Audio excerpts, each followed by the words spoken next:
Hi everyone, today is Halloween Eve and I'm going to complete my series on Halloween films. I did 12 from 1972 and I did 2 from around the same era. Today, Night of the Living Dead from 1968, and this is the Criterion 4K UHD, and the UHD looks absolutely amazing to me. I was just stunned by how good this film looks. A very low budget movie. It was filmed on 35 millimeter. I would have never thought that this would have been a candidate for 4K UHD, but I'm glad Criterion has issued this because it just absolutely worked very well with the new medium of UHD. And I'm not gonna, it's a very famous film, and normally I don't talk much about famous films, but, and I assume that most people have probably seen the film. I'm not gonna give any kind of spoilers, but I am gonna talk a little bit about what happens in the movie. But to me, in watching it, I had seen it when it came out. Actually, I saw it in 1970. It was released in '68. It was a drive-in kind of movie. It seemed to have run its course in grindhouse movies. But then Roger Ebert wrote, who had already reviewed the film, he wrote another article about when he saw the film with younger people and the impact that the film had. And then the prestigious French magazine Cahiers du Cinéma wrote a big piece about the film as the Night of the Living Dead was one of the most important films in the last couple of years from the US. That gave it more attention, and suddenly it was re-released. It was re-released in the summer of 1970, and I was I saw the film at that time. I didn't see it before. It was a Midnight Madness kind of movie, but now it was playing in first-run movie theaters. So I thought, well, and I read a lot about it. The movie had not only word of mouth, but lots of publicity by this time. And I saw it with like 3 other people in the movie theater. And it's funny how 50 years ago I can remember movie-going experiences when I can't remember hardly anything else. And I was sort of puzzled by the movie. I think it would have been more terrifying if I had seen it with a big, noisy audience. This is kind of a film where you'd want to hear the people screaming. And it is terrifying from beginning to end. The opening scenes in the cemetery, Romero doesn't waste any time in just getting full-blown into the tension and the fear and the anxiety of the movie. And the movie continually, at least in my mind, upends one's expectations of what this kind of horror films could be, especially in relationship to the horror films of the 1950s and the more staid horror films that were coming out of Britain as far as Hammer goes. And in the first scene in the cemetery here is the ghoul, and we're in broad daylight. And the movie really fit into the times. It was really a reflection of the times. The audiences could respond to it as a reflection of the time, even if some of these events that were happening in this era came after the filming. The summer and fall of 1970 was the National Guard killing students on Kent State University, and we had all the Chicago riots of 1968 at the Democratic Convention. We had the assassination of Bobby Kennedy, and then later Martin Luther King only a few months after. So there was a great deal of where all our expectations were being upended. And so when we watched the film then, it seemed like it had caught a certain kind of moment in time. In watching it today, or last night when I watched the film, I was really surprised by how well made it is. I mean, this is a really well edited film. Now, it was very low budget, and it was the first film that George Romero had made first feature film, but he had a long career in advertising and making advertising commercials, political commercials. So he knew how to construct a certain amount of tension throughout and narrative structure, but he did not know how to block out actors in long scenes. So, in most of these low budget movies, it would be a lot of cutting. But he starts in this film. He tries to choreograph some of the action, some of the actors in longer scenes without cuts. So he had this technical background. So he sees in the supplements, and he's in a couple of the supplements, he sees all these mistakes that he made where you cut back and forth to where different actors are looking.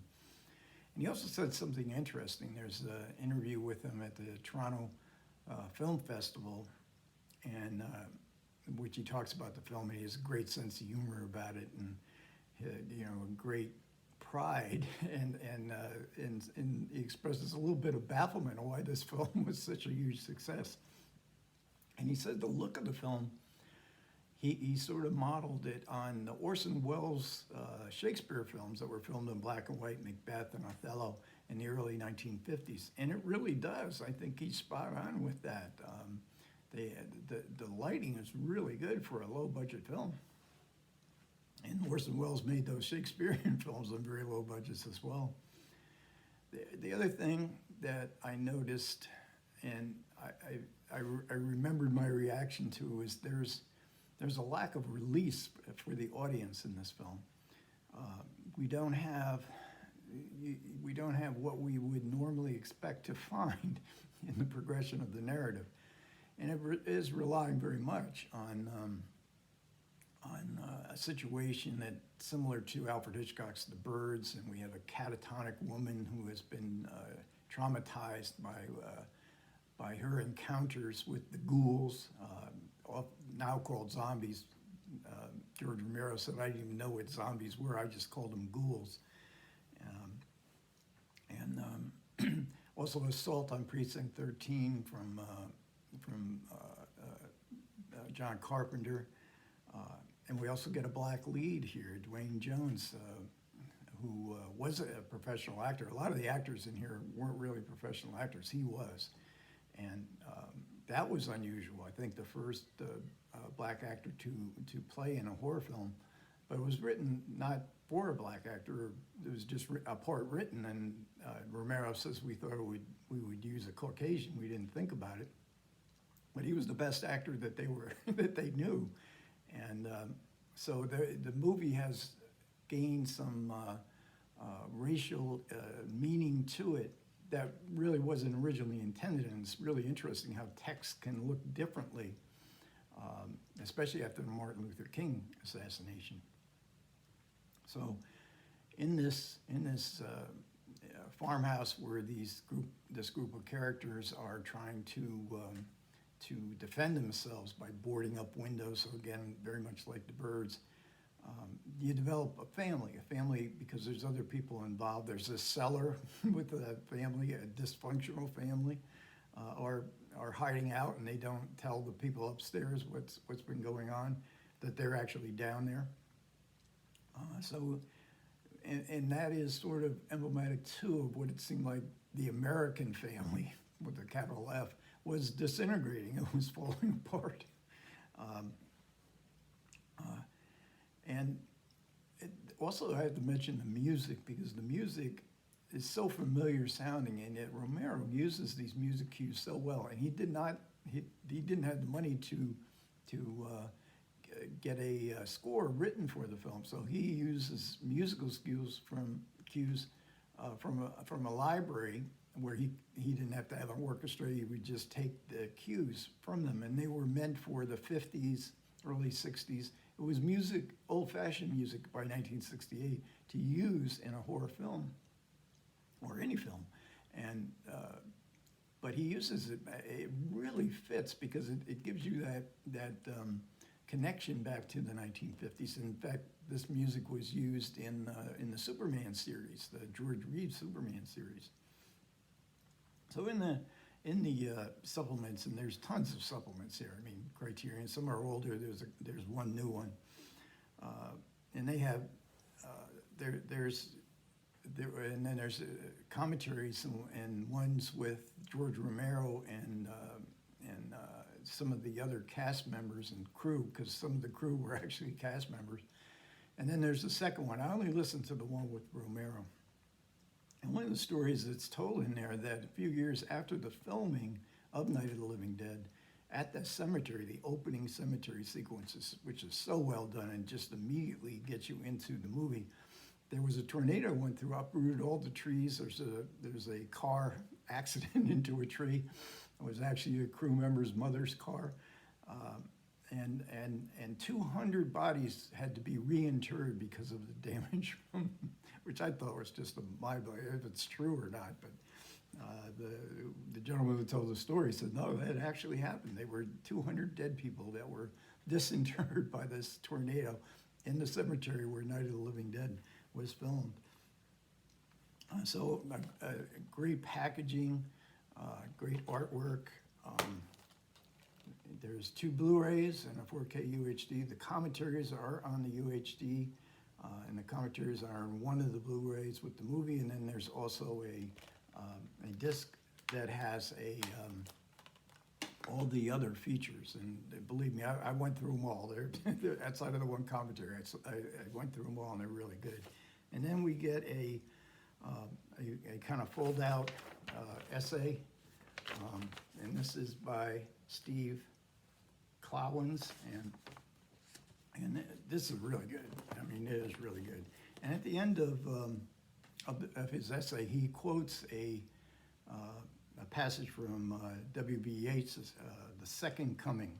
I thought I'd just read this, and I'd show you the picture on the back end of the poster art, which I think, if you've seen the film, you know how terrifying this particular character is.